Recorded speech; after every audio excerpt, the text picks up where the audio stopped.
Hello everyone, happy Monday and welcome to Pilates with me, April Moon. This is my 228th show and today we have got a balance and a core session for you. So if you are brand new to Pilates or maybe you've dabbled over the years and you want to get back into it, then this is perfect for that.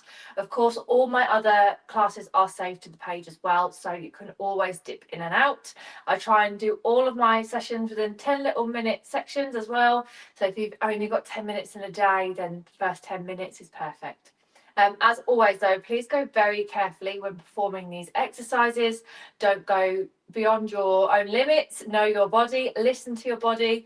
Some exercises you might feel a bit of discomfort if we're working up some of the muscles, but you should never push to the point of pain. So we don't really need a mat for today. If we do, on the floor, we won't be there for very long, and we're going to get started. So last week we had a question from Simone saying, how do you know if your core is engaged? And the simple answer is you will just know. Whenever your core is engaged, you will feel a lot of tension within your stomach area and you may shake slightly. So we use our core in everyday life, and everyone says, oh, I haven't got a core, but I'm like, you have, it just might not be as strong as it could be. So when you pick up something off the floor, when you come back up, you're using your core. If you're dusting, if you're drawing your curtains, if you're getting tin off the shelf, picking up a child, like turning, hoovering, we use our cores all the time. So Pilates is obviously very, very good for the core, and what goes alongside the core very well is the posture. So if you have a weak core, what can happen is our back can round through slightly, and over time that happens more and more, and we sit at desks, we drive, we watch TV, we have a lot of stress, and our postures just tip quite a bit, and that leaves us with sort of an imbalanced skeletal system. So Pilates is very good to open up and make sure everything is aligned. So what also goes very good with your core is your balance. So if you have bad balance, you have a weaker core. That is usually 9 times out of 10 the reasons why. So we're going to do a lot of exercises today that will help strengthen the core and also help with our balance. So the first things first with Pilates, if you are brand new, if you're not, apologies for the next minute. You might have heard this 1 or 2 times before, but we want the pelvis. So depending on your own natural spine, we don't want to be rounding through like this, okay?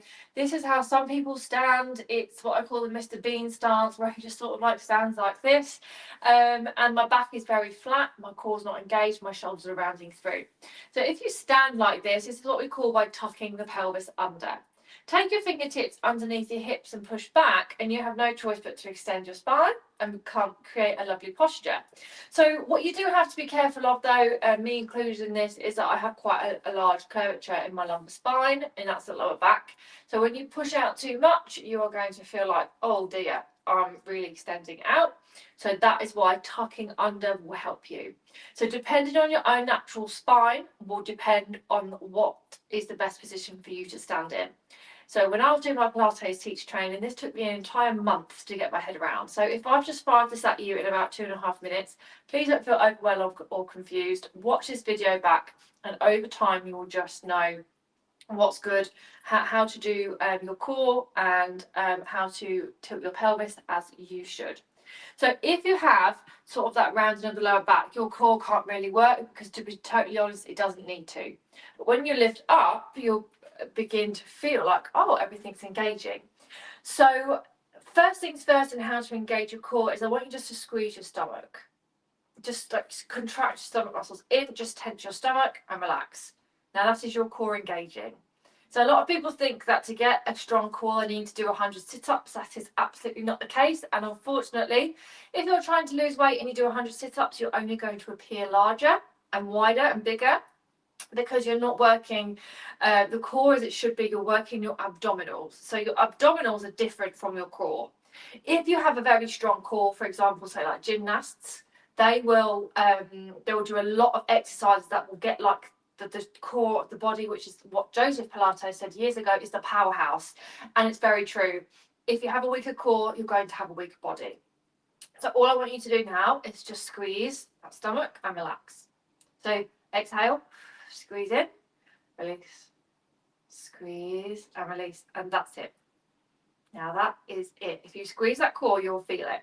So now we're going to engage the core with the pelvis. So this is where, after years and years and years of maybe hairdressing, teaching, driving instructor, maybe you were a stay-at-home mum, so you did a lot of cleaning, and your posture changes over time. So this is where we need to really practice that perfect posture.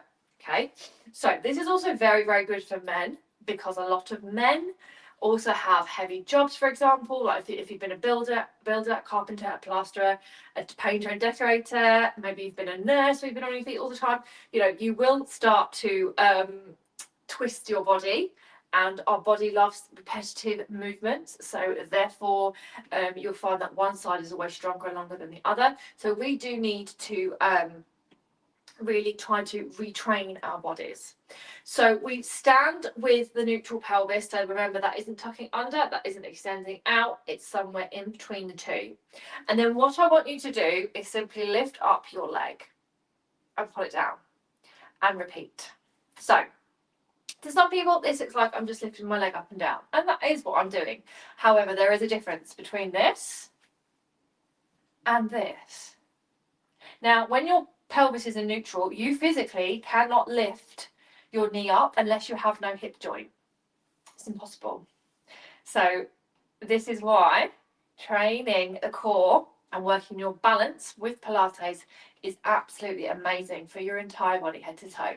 Whilst we're doing this, we want to concentrate on where our shoulders is and our neck alignment. So we don't want to be rounding through here, just a nice long spine's perfect. And we come up and come down. Good, and release. So you might have felt a bit of tension in your hip, perfectly normal. We're going over to the other side. Sorry, my bad, I should have said right at the start. You do need to have the heels out and your toes forwards. That creates perfect posture. If you are standing like this, you are not balanced. People think that hip width apart is this wide. It's really not. Your heels go out and your toes go forward. My hips are not out here. They're in line with my toes now. That's another thing. Let's just practice that neutral pelvis and then lift up and squeeze down. So from the other side, my glutes, my bottom, my hips and my lower back are not moving. My knees lifting up, and when I put it down, my core's engaging.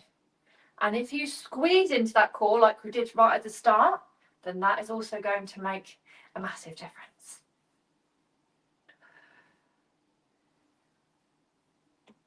And let's do two more.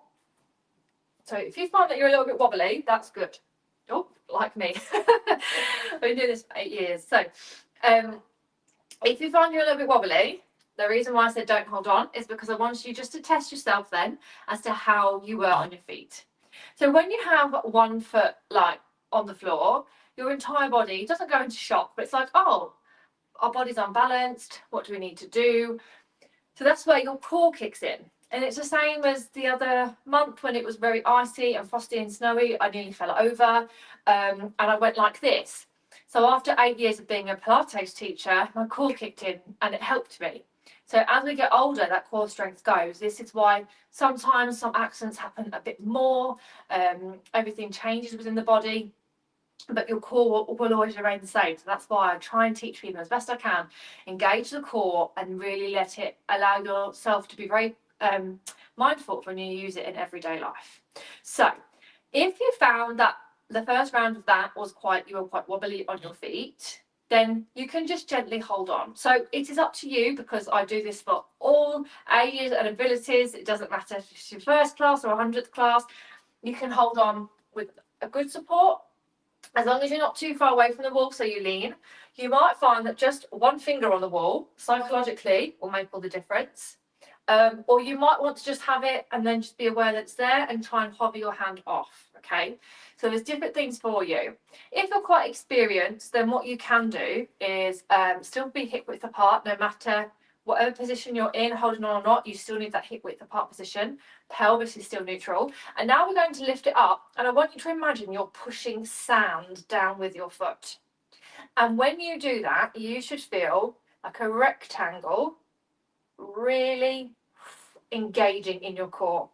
that's your core engagement. So if I turn to the side, if I was like this, my knee would be here and I'm pushing down, well, my core hasn't got anything to do. But when my pelvis is in neutral and I'm lifting and squeezing down, we really feel that, don't we? Yeah? So that is exactly what engaging your core is.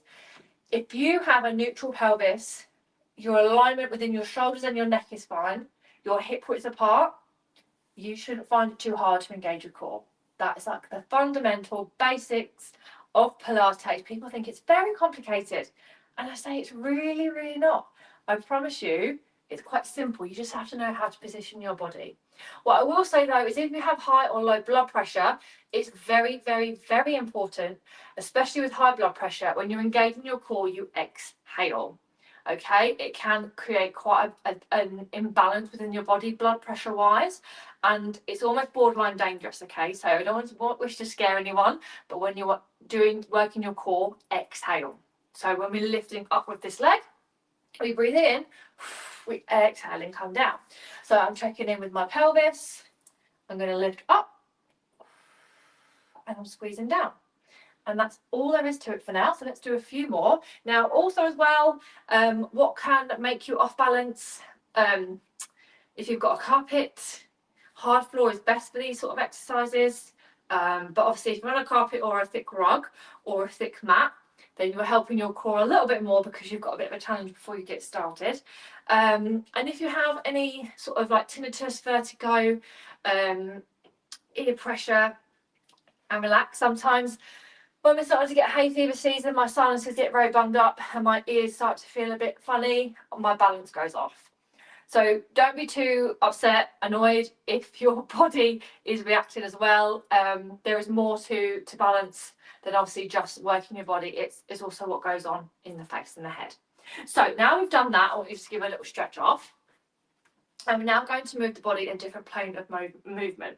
So we still want hip width apart. When your leg is on the floor, we want to bend the knees slightly. This helps give a bit of support. If your leg is straight and you're locking and you're doing this, yes, you're working your balance, but your body's got no resistance, so it doesn't work as hard. So if you bend your knees slightly first, we're going to tap this foot out, and then hands on the hips, hands on the wall, or you can hold your own hand, drop the shoulders down, and we squeeze up and we come back in. So we lift and in. So you won't be able to feel your core working as much now because we're concentrating more on the hip, but your core is stabilizing your upper body because now your body's working in a different plane of movement. So we were going up before, now we're going laterally out to the side. What you also don't want here is to tip right over to the side. So your core is still working with your back and your posture to keep everything nice and aligned. Okay, so this is where Pilates can get a bit more complicated, but don't overload yourself with that. I just tell you these little things so people can understand why, because sometimes when you understand why, you kind of work with that a bit better than not knowing much at all. So now just relax the legs off. You will feel a bit of pressure and tension now in the thighs. That's completely normal. And now let's go back to that hip width apart position. Let's bend those knees, drop the shoulders, and go again. So don't forget as well, sorry, I could talk for England about this sort of thing, that your body always has a stronger and longer side. So, I mean, I think I'm like a couple of centimeters longer on one side. You can't even tell, but my chiropractor says, oh, and your hips, you know, one hip's higher, and it really will depend. So if you've had years of a certain job, lifestyle, it's going to change a lot of things for you. So to be totally honest, to untrain that takes a very long time. Is it really possible? Yes, but it's a lot of dedication. So just be aware that when you do certain exercises, you are going to maybe feel one side's going to work so much better than the other. This is very common when it comes to stretching and relax. We sometimes feel like one side was a breeze and the other side isn't, and that is really, really normal. So don't worry too much. So another good balance one, if you say to someone, let's do a balance exercise, I think like stepping on top of your toe or on your toes and letting your heels come off the floor. Yes, of course, amazing, but in Pilates, we want to concentrate on where our upper body's going. So someone, for example, has like little to no balance, they might lift up and they're going to tip forward like this, Why is that? Because their core's not engaging themselves. So just do a little test now. Feet at hip width. Don't hold on if you can. And then just let your heels lift off the floor and come back down. And see how it was for you. Was you wobbling? Or was you actually feeling, oh, I did that better than I thought? There's lots of different factors to it, so please don't get upset if it wasn't quite how you wanted it to be. When you strengthen up your core, you will find these exercises change a lot, and you'll just work on that. But what you don't want is your upper body pushing forward. So let's work out now from the hips up how we need to be. So we're going to have a very long spine. We're going to drop the shoulders, and the chin is parallel to the floor. Now, the chin being parallel to the floor, I would say, is the number one most important thing when you're working your posture. If our chin's up here, our neck is tilting. If we're down here, we're texting on our phones, which is causing a lot of bad spine health. It's going to be a problem. If you maybe have noticed you're starting to get a bit of a hump on your neck, that will also be because of rounding through. So we really want to concentrate on that upper neck. And the spine always stays in line with the neck.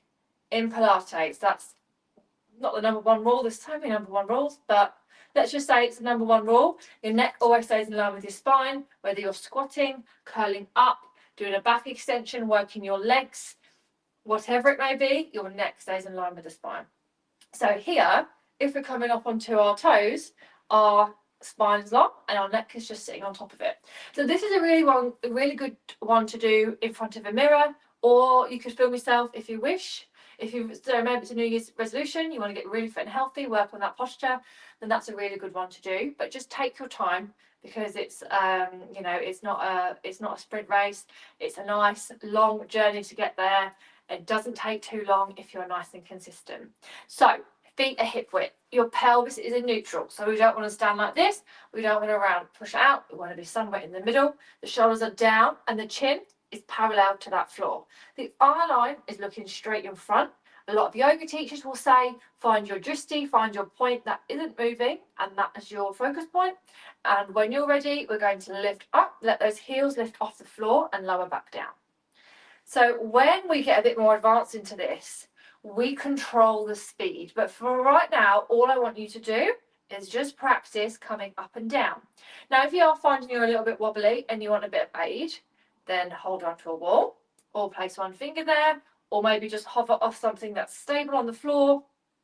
Psychologically, you'll know it's there, you'll perform better. And just lift up and down.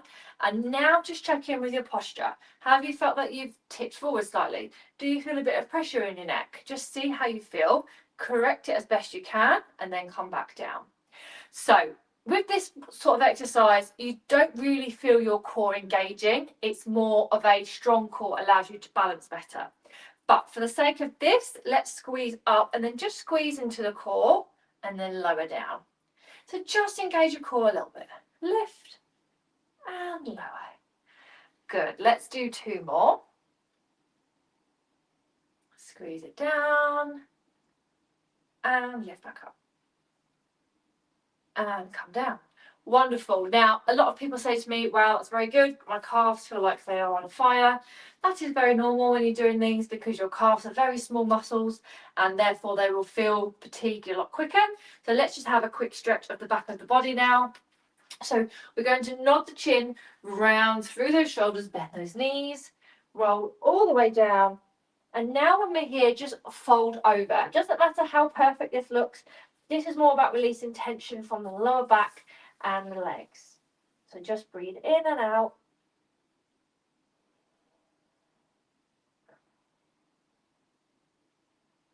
And now fingertips wherever you can. If they're on the floor, if they're on the thighs or the shins, doesn't matter. Inhale, exhale, straighten those legs. And then you're going to feel it in the hamstrings and the calves. Bend those knees. Oh.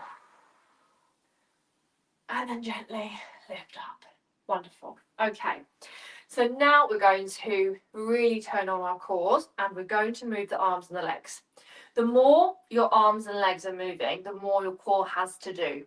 So we can do some laying down. but for the sake of today, we're going to be standing up, and we're going to go back to that first exercise, and we're going to lift up the right leg, but we're going to lift up the left arm, and then we bring everything down. If you are a little bit with your left and right, you don't always know which is which, you just want opposite arm to leg. It doesn't matter which side you do first, because we're going to do them both equally, but you want your opposite side. Okay, so left hand on top of your right knee, and they're the two ones that are moving. Okay, now for this one, it's very important that you do have your feet hip width, so you don't want to be too far out. Your pelvis has to stay in neutral as best you can. We're going to do 8 each side, but we're going to go really slow. When you do slower movements, especially ones like this, it is better to do 3 very slow and controlled than do 10 very quick and uncontrolled. When you do quick, uncontrolled exercises, you don't really engage the muscle twitch fibers that are needed to gain the strength. I'm not going to get too scientific, but there is a method to the madness. The slower you go, the better it is. So before we do that, let's check in with our postures. Our shoulders are down, our pelvis is in neutral, and that chin is very importantly directly parallel to the floor. So just get the opposite hand to leg.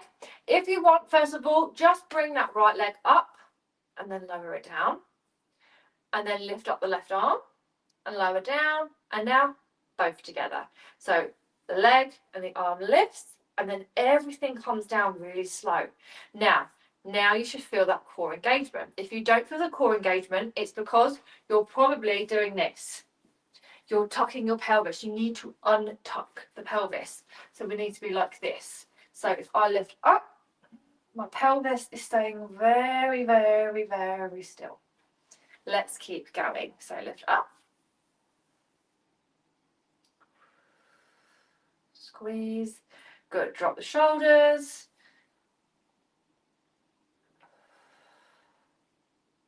Bend that left knee.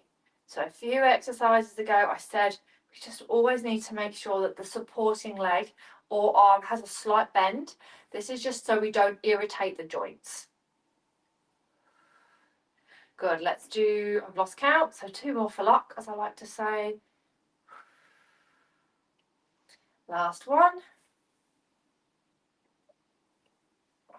Good. Now your supporting leg, you'd have felt it a lot more tension in that, very, very normal, so don't worry too much, just give your legs a good old shake off.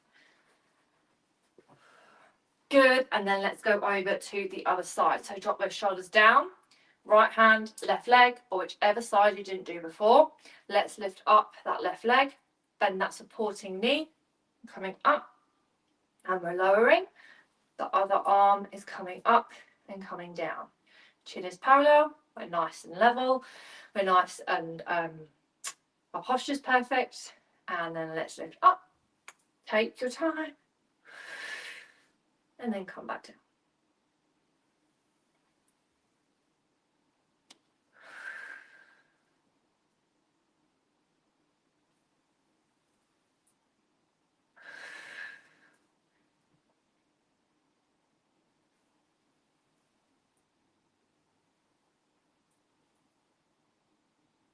Let's do 3 more.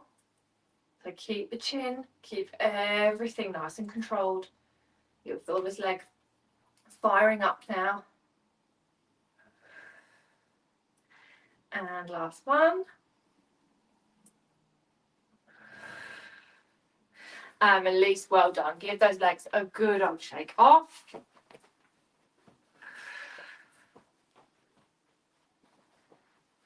Wonderful. And now we're going to take opposite hand to elbow. We're going to nod chin towards the chest, round through, let that spine relax, and then bring those elbows all the way down, tuck the chin under, breathe in and out.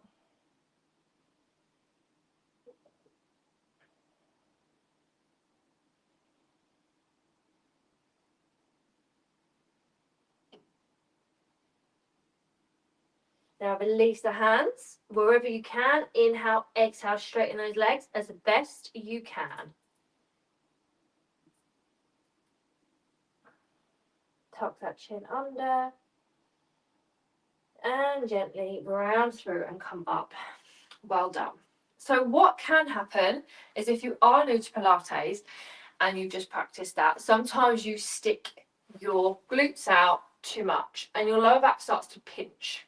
This is a really common thing. Don't worry if that is you. Like I say, Pilates is quite intricate and quite complex, so please don't worry if you think you're not doing it right. It does take time, but we are now going to do some stretches that will relax that lower back off. The best thing to do is, if you have any lower back pain, is stand like you shouldn't. When we tuck that pelvis under and we hold like this, that's the best thing you can do to relax your lower back. You tuck your chin in slightly. We never have chin to chest, and you just hold it there. And if you sit at a desk all day or stand up for long periods of time, I can't tell you how amazing your lower back will feel after you practice this.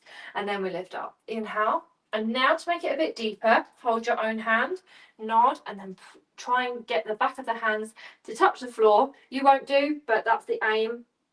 And then you're going to feel a stretch now in the spine and the lower back.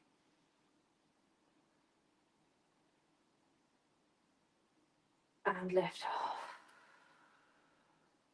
And again, inhale. Exhale, nod, stretch it down.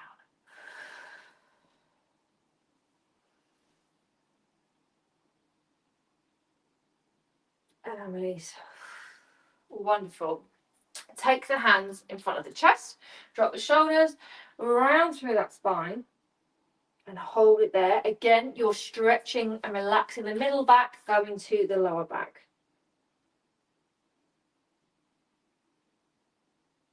And then come in. One more time, inhale. And exhale, come down. Stretch it forward. And release. Wonderful. Let's do another roll down. So nod the chin towards the chest and round from the lower back all the way up. Tuck the chin under, shake the head a little if you wish. Breathe in and out.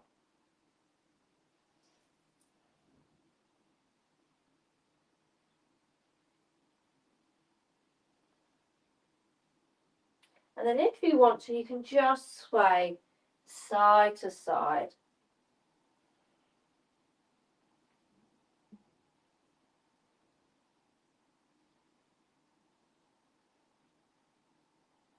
And then release, and then gently lift it all the way up. Standing up nice and tall. Now take the hands behind your lower back. Take a deep breath in and breathe out. Stretch the arms out nice and long. Drop those shoulders down, and we're now opening up the chest. So another thing to help with posture and your alignment is to open up the chest, because what can happen is over time we round through the spine, which causes us a lot of things. It causes us to get shorter because our back is rounding. We don't realise how much our chest muscles are being compressed. Relax. Now we're going to take the hands to the bottom part of that back. Breathe in, breathe out, and now try and squeeze the elbows together. You can tilt the head back because we always keep our neck in line with our spine.